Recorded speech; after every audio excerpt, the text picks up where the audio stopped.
Hi, my name is Audrey Thomas, founder of Organize Audrey, and today's productivity pointer has to do with successfully going paperless. I recently became aware of this issue with going paperless because of some audience members asking some questions after a couple of my presentations, and here's what I discovered. Most companies today recognize the need to go paperless. So they're going out and they're buying the scanners or they're buying the scanning software and they're teaching their employees how to scan the documents. But then they forget to tell the employees what to do with the piece of paper after they've scanned it. And so when I was asking these audience members, okay, how many of you are scanning? Everybody's raising their hand. I said, that's fantastic. What are you doing with the paper once you scan it? And they all just kind of stopped and kind of looked around and looked at each other because nobody wanted to admit that they were also filing the piece of paper away.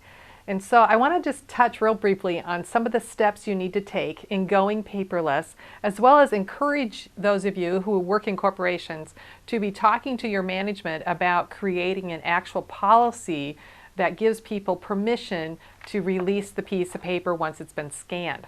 So obviously the first step in going paperless is buying the scanner. And for those of you who work in companies, they're going to take care of buying the scanner or the scanning software. But for those of you who are at home and you want to be scanning documents, I use my smartphone and I use an app called Turbo Scan, Turbo Scan, S-C-A-N. So it's a great little app and it works really well, and I just love it. It's real intuitive. So obviously you're going to need some type of device at home, and my suggestion is that you use an app rather than an actual piece of equipment that you have to dust off later on. So that's the first step, getting the scanner in place. The second step is to create an electronic file structure on your computer so that you have files properly named that are going to support the documents that you're scanning. The third process is, after you scan a document, you need to name that document, and having a good file structure already in place is going to help you properly name a document. And then the fourth step is the step that I alluded to earlier that so many people are getting hung up on, and that is making a decision on what to do with the piece of paper.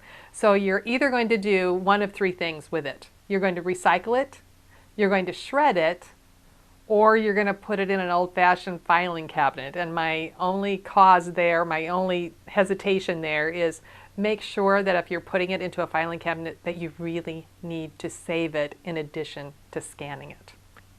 So I hope you've enjoyed this tip brought to you by Organize Audrey, where our goal is to help you get more done with less stress. Make it a great day.